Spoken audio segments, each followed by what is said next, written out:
Well, the Army thinks quite a bit about energy simply because energy is critical to the Army's success. I mean, without energy, the Army stands cold, silent, and still, unable to perform its mission. The Army has a range of programs focused on improving our energy efficiency, increasing the production of energy on our installations, both here in the United States and overseas, integrating the use of renewable and alternative forms of energy, again, across the whole enterprise.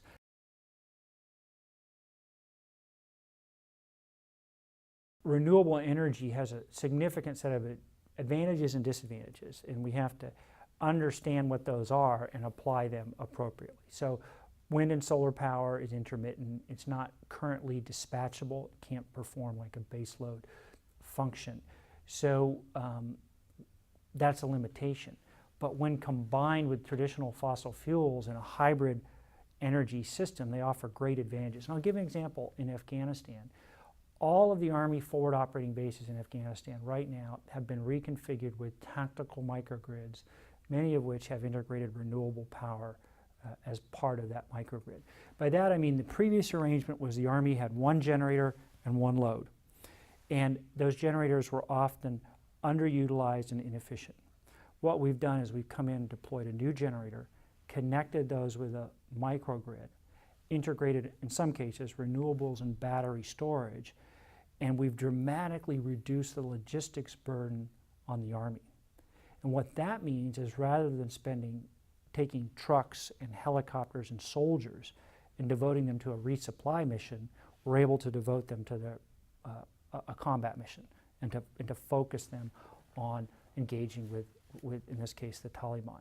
So what's happening is the integration of hybrid energy systems at the tactical level is expanding our combat capability. What we like to do is do the same thing in our installations here in the United States. And people often don't realize, the Army has about 155 small to mid-sized cities that we own and manage.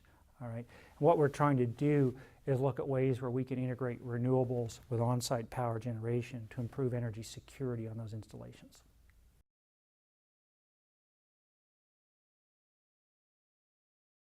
There are certain areas where the Army is able to move faster. All right? In those areas where there's a direct link to our operations in Afghanistan or to benefit the soldier, we're able to move pretty quickly. And give you some examples in terms of soldier power. Just a few years ago, every soldier in Afghanistan carried about 14 pounds worth of batteries, 7 different types of batteries. We've now compressed that down to half the number of batteries, about different types, 3 to 4, but we've reduced the weight to just over 9 pounds. So we've had almost a 1/3 reduction in battery weight in 3 years through deploying new soldier power management systems. And we've used a cyclical process of technology development and deployment. So we haven't waited for the perfect solution. We've gotten the first ideas out there, we've tested them, we've validated them, and we've improved them. And so we're now on our 3rd iteration of soldier power technologies in Afghanistan. So we're able to move pretty quickly.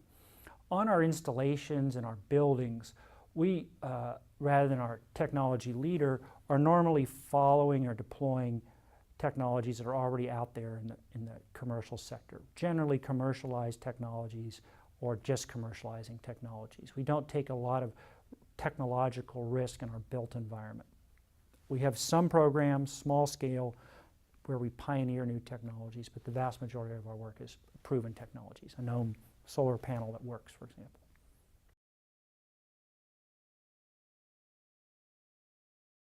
All of our energy initiatives tie back to the issue of our mission, our mission capability. And while the Army has a collection of mandates from Congress that are focused on deploying the green energy economy of the future or reducing greenhouse gases, we respect those mandates and we're well aware of them, but I work to justify all investments in terms of mission. And if we get the mission equation right, I think the mandate piece of that will take care of itself. And we've had tremendous progress the last few years. It seems to suggest that by focusing on the mission and talking about energy and sustainability and things that in a way that matters to the Army, we're making tremendous progress. In the context of sustainability, we frame sustainability as having of making decisions today that preserves choice in the future. So preserving strategic choice for the Army. An example is the Army runs 17 landfills. When those landfills are full, we have only two choices, neither one of them good. One choice is to take training land, valuable training land, and convert it into a landfill, or two is to pay very expensive hauling and tipping fees to have someone else remove that municipal solid waste. So in fact, it's better, cheaper, and economically more beneficial if the Army was to reduce the waste streams now through recycling, repurposing, and diversion. So we try to talk about sustainability in terms of preserving future options and strategic choice for the Army.